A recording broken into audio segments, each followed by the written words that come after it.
Hello, good morning sa inyong lahat. Today we are going to do our preliminary examination for programming 2. Okay, so first we have our case problem here. Write a program that displays, or write a program that has a menu that can accept 20 numbers and can perform the following functions, which the program must be able to display all even numbers and the sum. So this is like two features in one function. Displays all the odd numbers and the sum, displays the count of even numbers, displays the count of odd numbers, displays all the numbers that the user entered, displays the sum of all the numbers that the user entered. Okay. So right now, first things first. Okay. I'm sorry. Kailangan nating alamin kung ano ba yung mga gagawin dito. Of course, we have our instructions here and we have our note here that each display comes with a different void. Okay, so that's already a hint. Okay, so we are going to use some void. Okay, gagamit tayo ng void, gagamit tayo ng, of course, we have to use menu because it says here that each display must come with a different void. Okay, so let's initialize our switch statement because we are going to use a menu. So character and of course let's leave it as blank. Let's say this for default value for menu, and then while answer is not Q, kasi bakit Q? Kapag Q na yan, mag-exit na yung program. Okay, and then inside here let's try and initialize our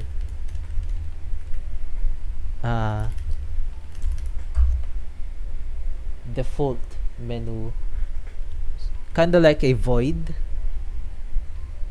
Okay, and then let's add something like whenever this int main or this program or this area or block of code runs, the answer automatically activates the menu. Oops.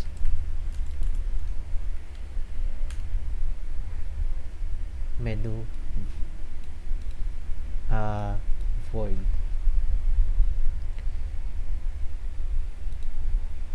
And then let's add our switch statement.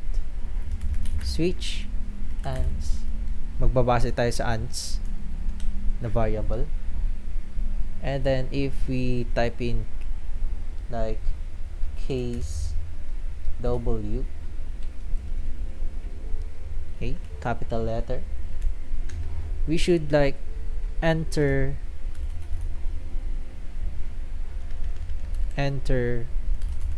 number in which we are going to add a void value, and then let's put on a break.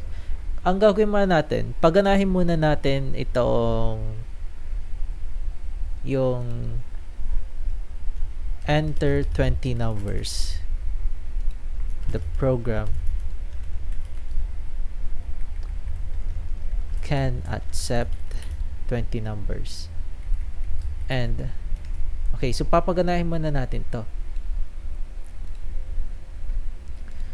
And then if we try to write, or rather type like E maybe,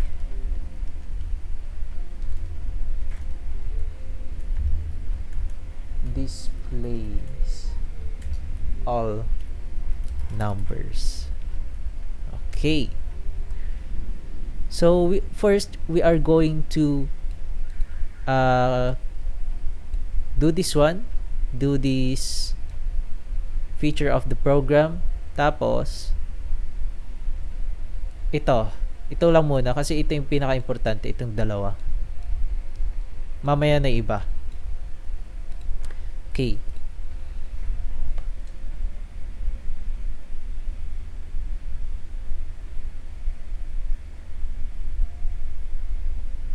User this all number. There we go. Break. Okay. And if we like try to type in Q, printf backslash thank you for using this program.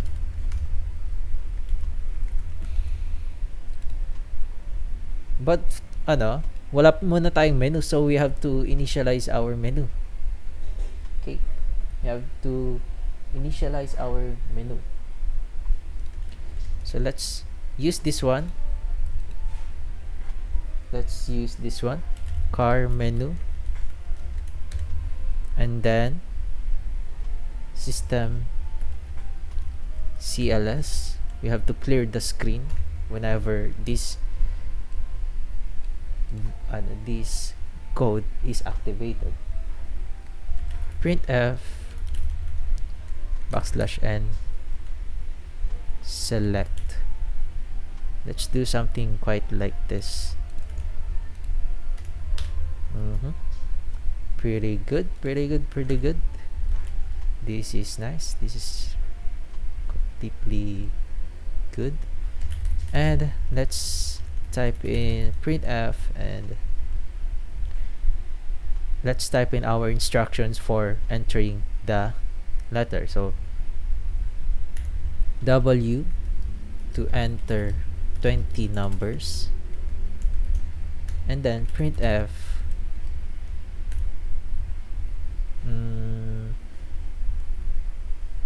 %s. Let's separate this.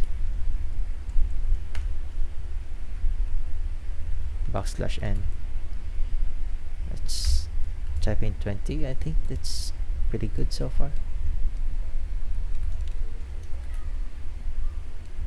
Press E to display all numbers. That's with the instructions. Maybe let's try and no, I'm just going to do it like this.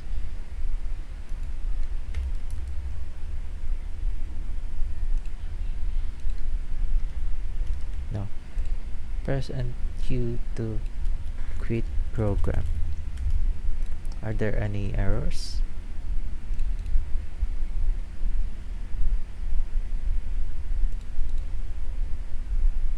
Yes, we haven't initialized our void yet.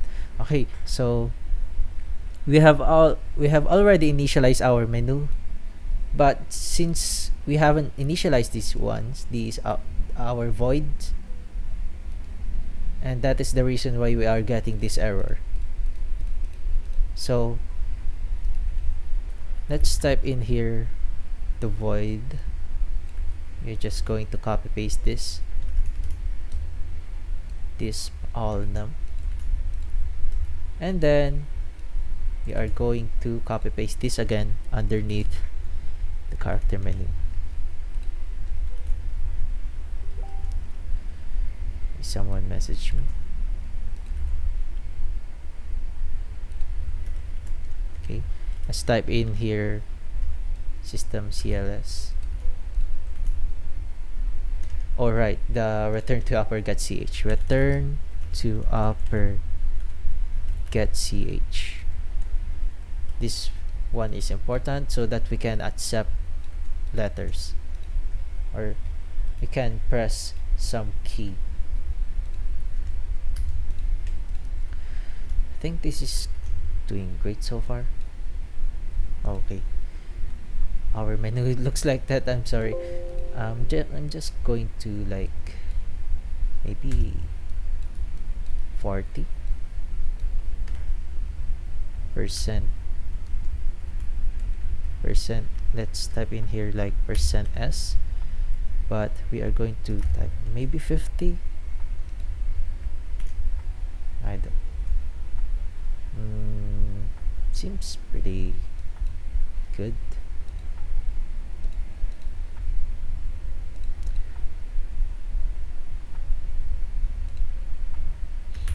Like 30 here.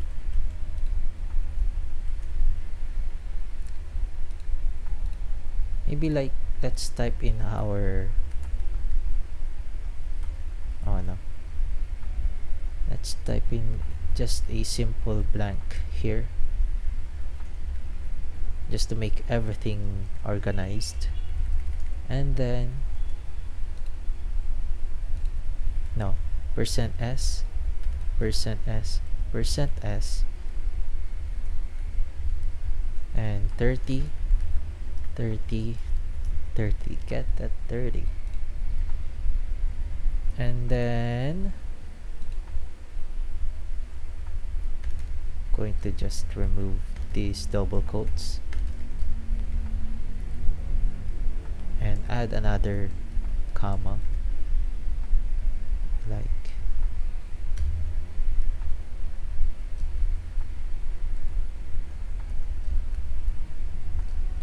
okay, so that's already great.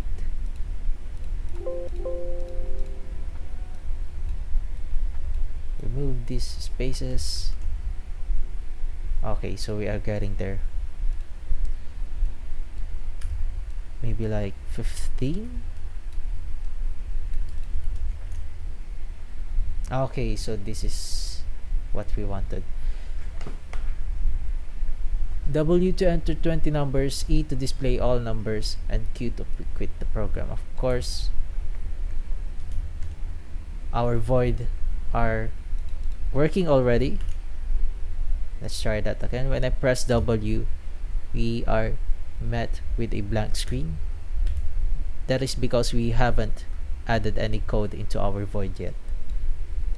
But let me add something for this one. Okay, printf, maybe like no, I'll just copy paste, then enter your choice.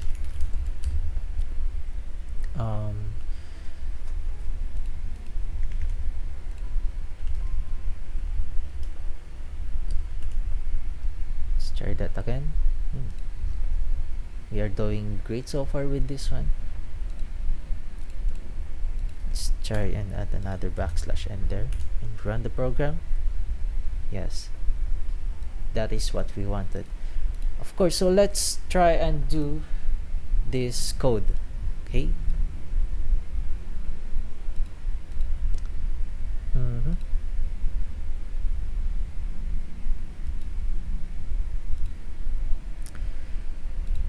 So we are going here. Punta tayo rito. And we are going to type int I semicolon.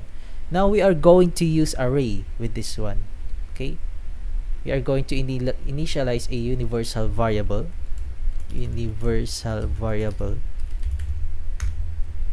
called int numbers. Let's make this like 40 to reduce any errors. You can do it like 20, but I'll just do it 50, 40. Okay. And then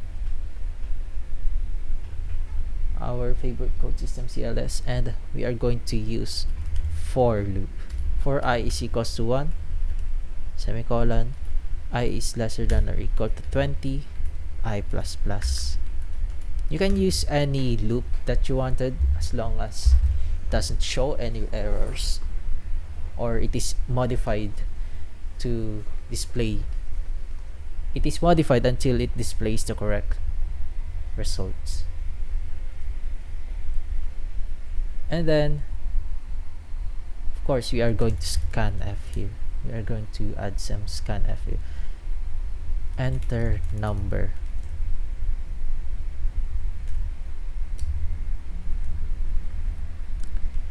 percent t, percent t, no, I,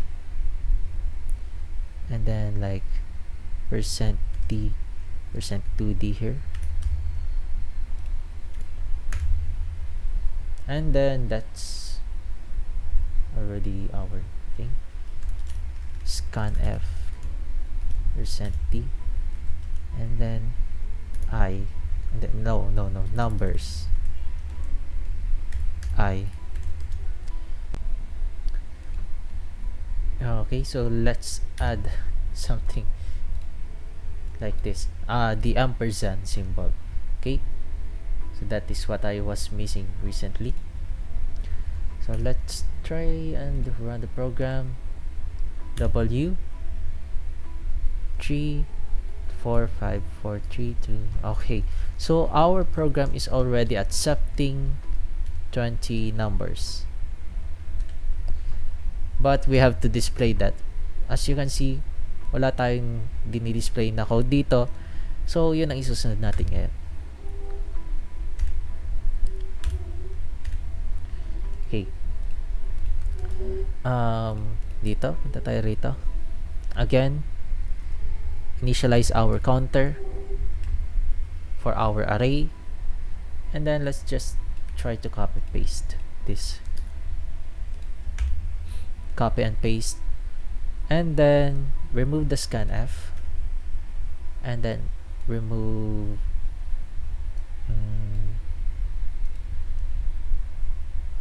be like percent t, and then numbers I,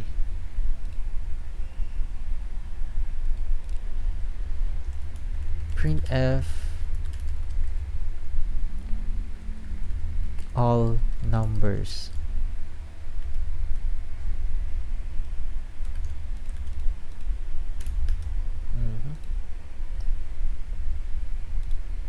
I think this is okay, so we have to copy paste this as well para malaman ng user na tapos na yung pag print ng mga code, ng mga numbers. Okay, let's try to run the program. That's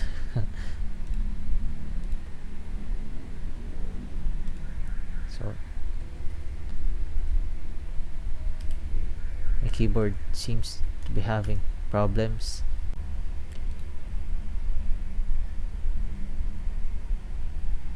I'm sorry about the inconvenience, my keyboard was having problems.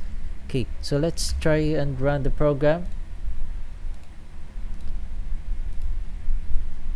Press W, maybe like let's just type in some random numbers here. Okay, and then let's display when we press E.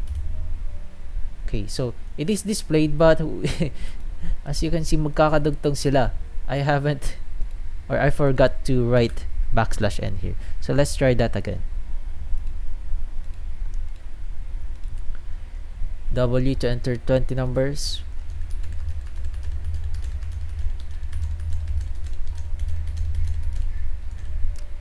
Okay, so let's display all numbers.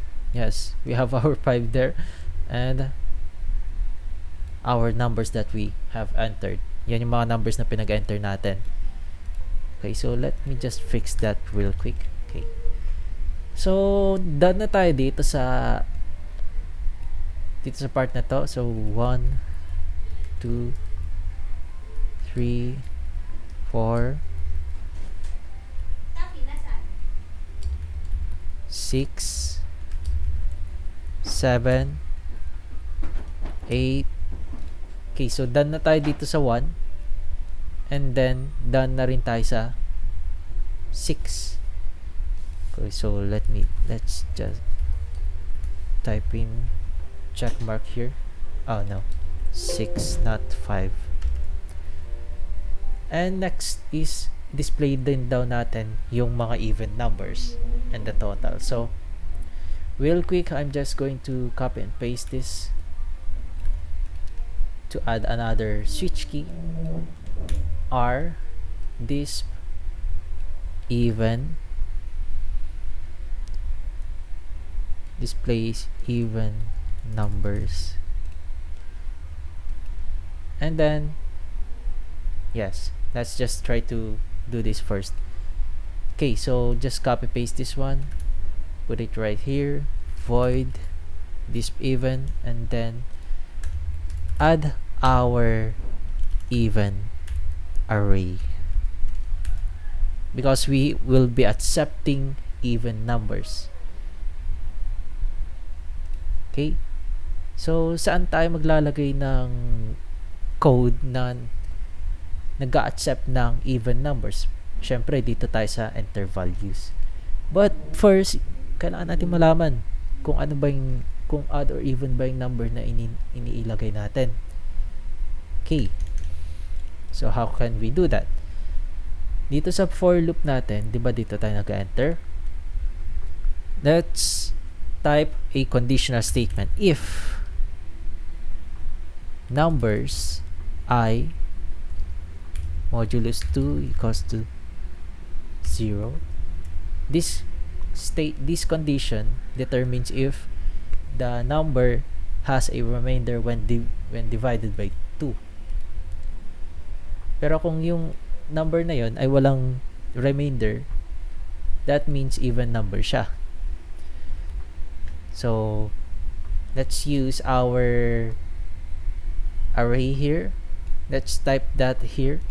Even I is equals to even I, no, that is the sum, right? No, number I. Okay, and then let's display our even numbers. Let's display our even numbers. So let's use this and then just copy paste this, copy paste that here. Yan. So ito yung void na magdi-display ng even numbers natin.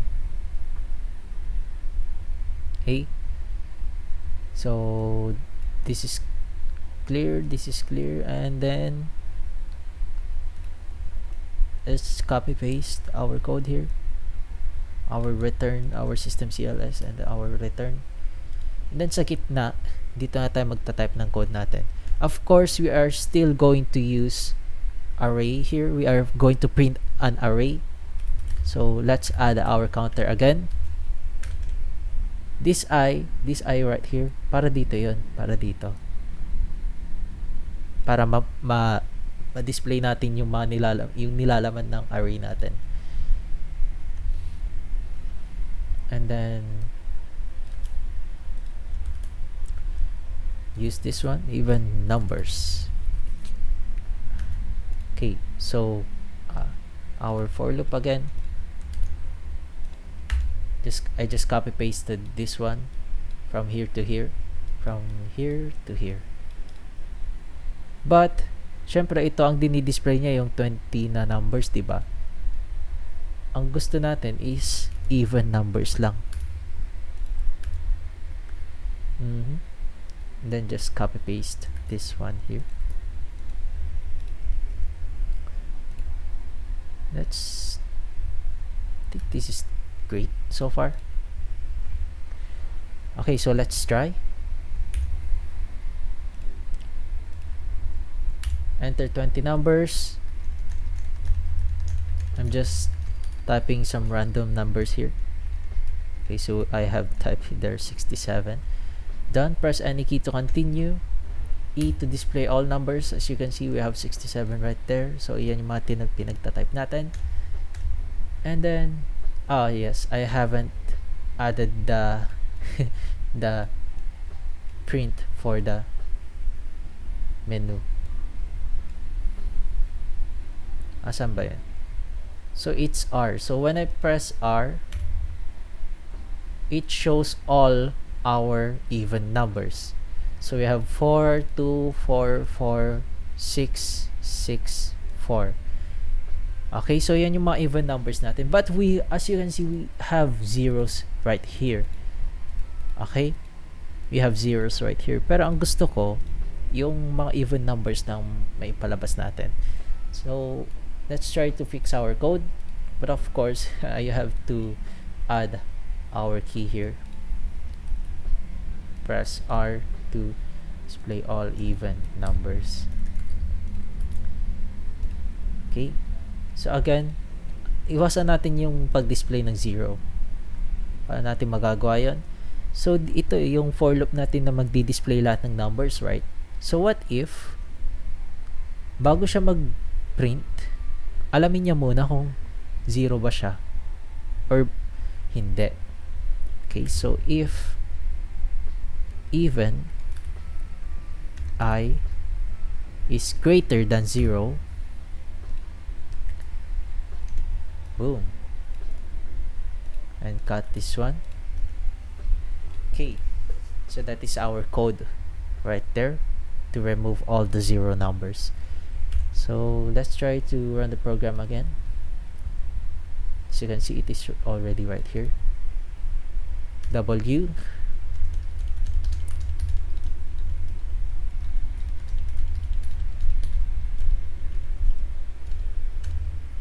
display all numbers.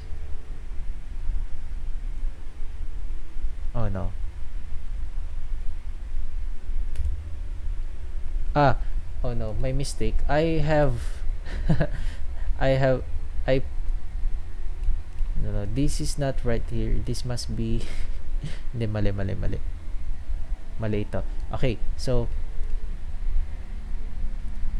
it's supposed to be right here. It was supposed to be right here. No, I'm just going to cut this one and then remove this. There we go. Okay, sorry guys. Yan. So that is already fixed. Ang nangyari kasi nandito sa display all numbers yung taga-determine ng zeros. Dapat dito siya sa even. Wala siya dito. Dapat dito. So dito tayo sa even. Yan. So tama. Let's try it again. W to enter numbers.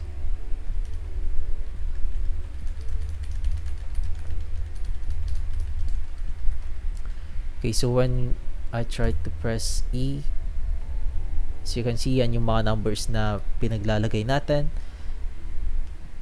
When I try to press R, so you can see wala tayong zeros. Again, tingnan nga natin.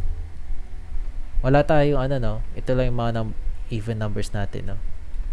4 4 4 4 4 4 4 4 4 4 4 4. Okay. So when I try to press R, so ito lang yung mga even numbers natin. Wala siyang display na zeros or any odd numbers. Okay. So let's try to do the same for odd. So how can we do that? Ganito, copy paste lang to. Copy paste lang iyan. Then paste the block of code underneath, and then we replace this with odd. Replace this with odd. Replace this with odd. Odd. Okay, so okay na dyan. And then let's fix our menu. Even numbers. T. And then copy paste our switch. T. And this even odd. And then we are going to copy paste this with and replace the name with odd. Yes, let's type in here disp odd. no. Yes. Okay. Everything is going great so far.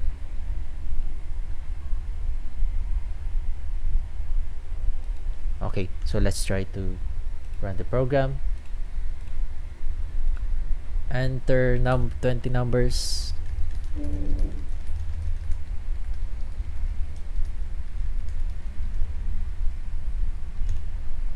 E to display all numbers. R to display even numbers.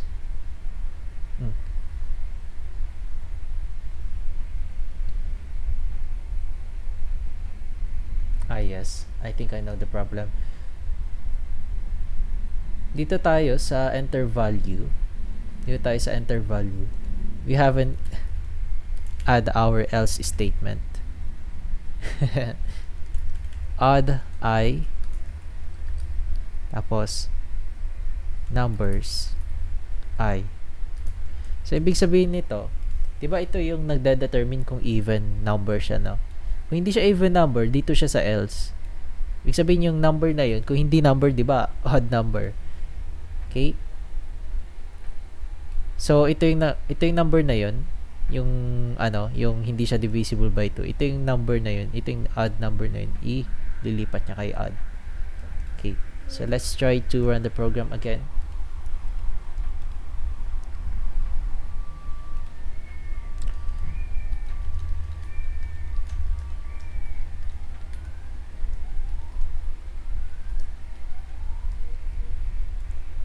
Display all numbers, check.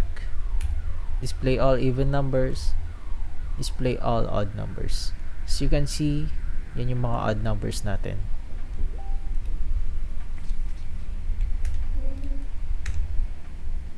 But doon sa sa numbers natin, and the sum. So that is just an easy fix. Kailangan daw natin lagyan ng total of or rather, kapag lahat ng mga numbers pinag-add, lahat ng even numbers pinag-add, dapat i-display niya yung total. So okay, so punta tayo dito sa even, this even, int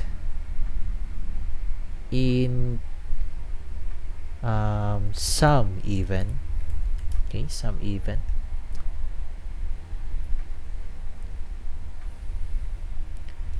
And every time na nagdi-display siya ng even number, yun, dinadagdag niya yun sa variable na sum even. Okay, so let's initialize this into 0 though. Is equals to sum even plus even. Okay, so kung for example, naglagay tayo ng 7, ganun. So even number yung naglagay tayo ng 6. So even number yung 7, 'di ba? Ay yung 6. Even number yung 6, 'di ba? I'm sorry. So again, for example, naglagay tayo ng 6. So even number yung 6. And then maglo-loop 'yan. Naglagay ulit tayo ng sabihin nating 4. So even number yung 4 ulit. Ngayon, 6 plus 4. Ganun na yung mangyari dyan. Tapos kung ano yung bagong value ng 6 plus 4, yun na yung value ni sum even. 6 plus 4, 10. Tapos yun na yung value ni sum even. Tapos for example, naglagay na naman tayo ng 4. So, mangyayari dyan, 10 plus 4. Ganun. Hanggang sa ma-reach yung 20 na loop. Okay, so kapag na-reach na yung 20 na loop, we are going to display our total of sum. So let's do this. Let's do the same for odd. Copy and paste. And then copy and paste this formula. Replace the even with odds. And then just copy and paste this one. sum odd. Okay, so that's already good. That's already good. Okay. Enter 20 numbers.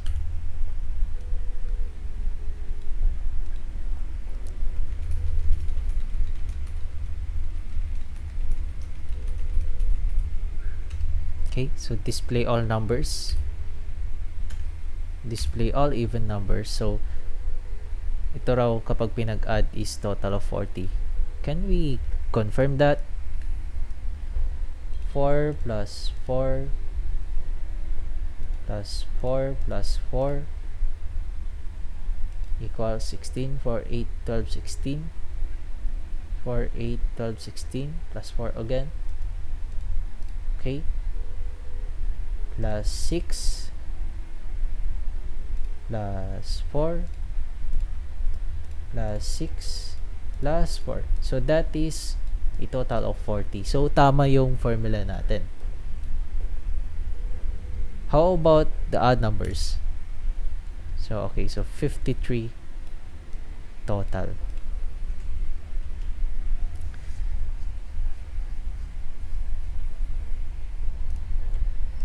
I'm just going to type here and the sum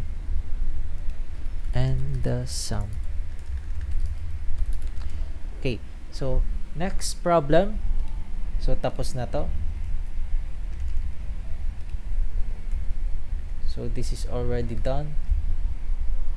Displays the count of even numbers, displays the count of odd numbers. Okay, so this is already done as well. Okay, so just the count lang. Maybe we could like go back to our void display even int count, maybe count even 0 and then count plus even. No, we are going to display it on a different void. I'm sorry, we are going to display it on a different void. So let's remove this, create a new one.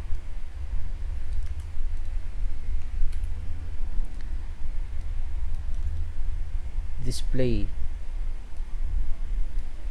the count of even numbers and then copy and paste this one. Gagawa pala tayo ng bagong void. Display the count of odd numbers. Okay, so syempre another or panibagong void na naman. Case y, maybe like count odd even, and then u count odd. Okay, displays odd numbers, displays count of even numbers, displays count of odd numbers. Initialize our void count even,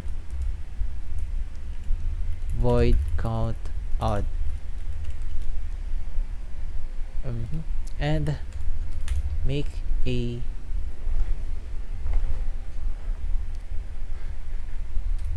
variable, a counter variable, count even int count odd. It's not an array, hindi na siya array kasi hindi man tayo mag-store ng napakaraming numbers dyan eh. Isang variable lang yan, ay isang value lang yung i-store natin dyan.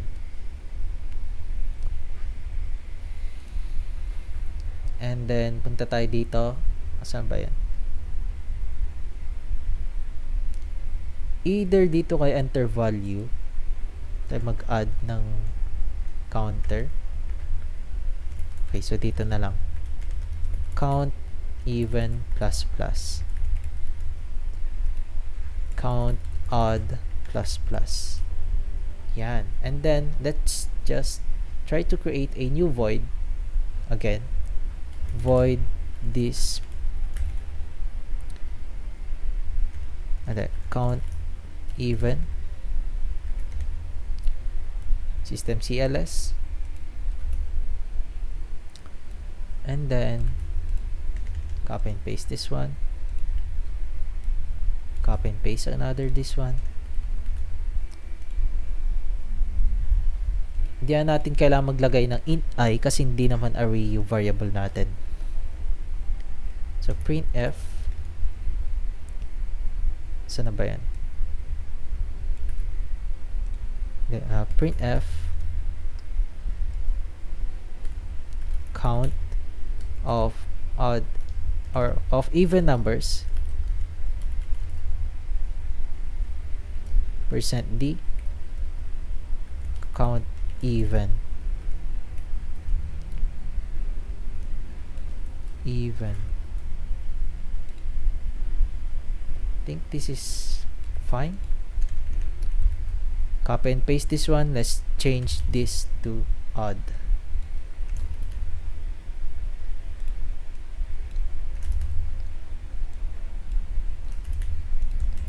Okay, so let's try and run the program. Okay. Again. W.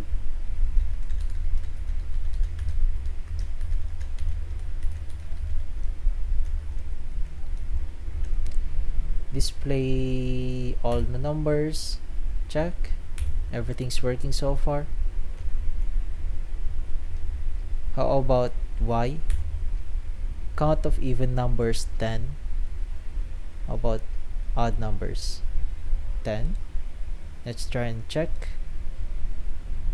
Display odd. Count even.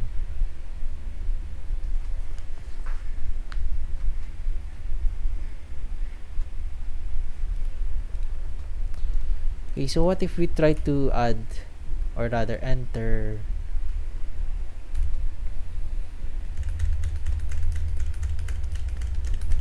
(15 or 16 odd numbers and then 4 of the even numbers?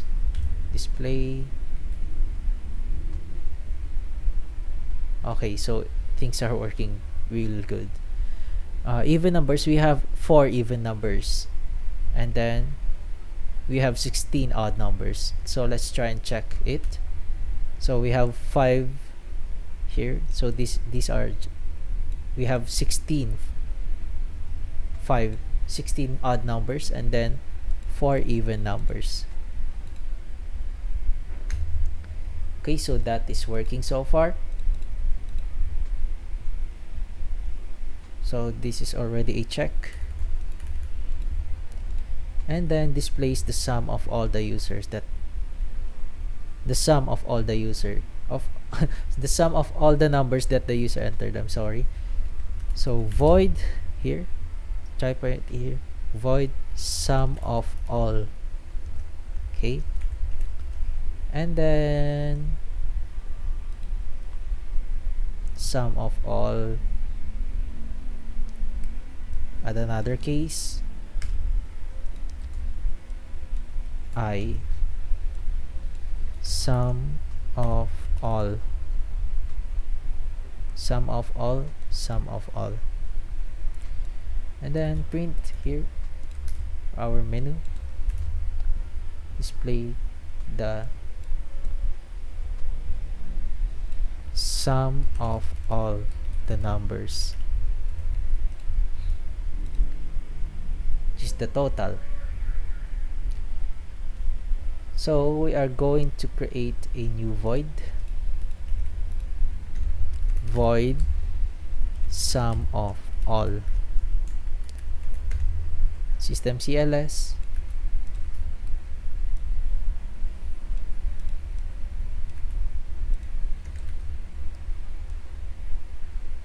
sum of all numbers. Just print %d, and then no, total %d we haven't initialized a variable for the sum of all numbers. So, para ma-determine natin yung total ng lahat ng numbers, dito tayo sa enter value. Dito sa for loop, as you can see, meron tayong conditional statement dito and our code para makapag-accept ng numbers. So, what if naisip natin na every time na may in-enter tayo, just like this one, ina-add niya, di ba? Lahat ng mga even numbers, pinag-add niya. So, we are just going to do the same to get the total of all the 20 numbers. Okay, so let's just initialize our global variable first. Int sum of all num. Make that to 0. Copy and paste this one, sum of all num. Okay. Sum of all num is equals to sum of all num plus numbers I. Okay. So this is our formula to get the sum of all the numbers. And then copy and paste this. Boom. So habang nag-add sila doon sa taas, kapag pindot na ng user yung I, ito yung void na mag-activate. Tapos i-display niya yung variable na mayroong laman ng mga pinag-add na ng mga numbers or yung sum ng mga numbers. Copy and paste this code. Boom. I think that's our final exam already, or rather preliminary examination already. Okay, so enter 20 numbers.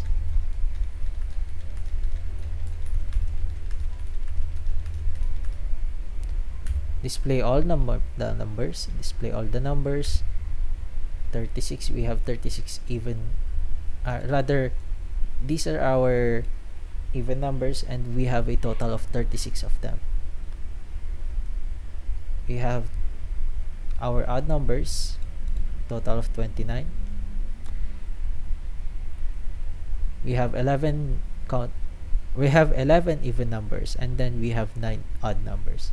If I try to press I, so we have a sum of the sum of all numbers, including the odd and even numbers, are 60. We have the value of 65. Okay, so let me just try to add a fix with our code, because what if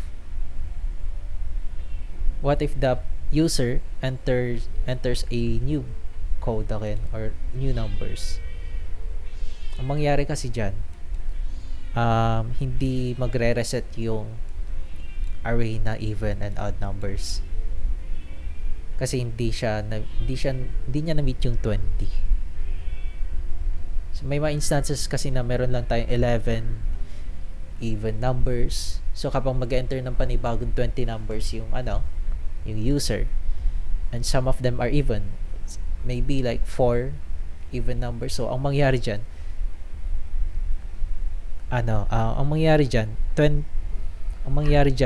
yung 11 na even numbers kanina is may ma-add doon na 4 even numbers. Kaya minsan hindi correct yung ginagawa nito. So let me just try to fix that.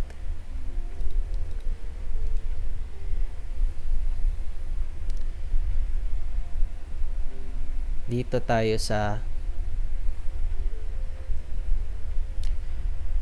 when was that? Enter value. Tayo sa int j. Okay. For j, I'm just is equals to 20, and j is lesser than or equal to 20, j plus plus. Bakit J? Sir, bakit J? Ano siya? Separate counter. Ito kasi yung I dyan, yung mga I na yan sa loob ng array. Pwede nyo ibahin yan. Variable din yan eh. Ito lang yan eh. So, pwede nyo siya gawing J. Sure, pwede namang I. But, just to play things safe, we are going to use another variable for it. Okay? So, ang ginagawa ng code na to, even I or J is equals to 0. Isiset niya yung positions ng array, mga positions sa loob ng array into 0.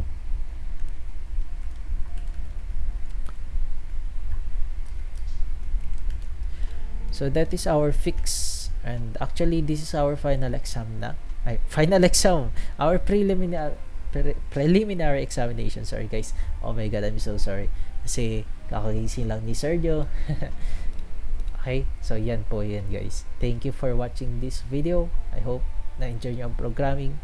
Of course medyo mahaba, but the next few activities you are going to have a much more easy ones, easy exercises.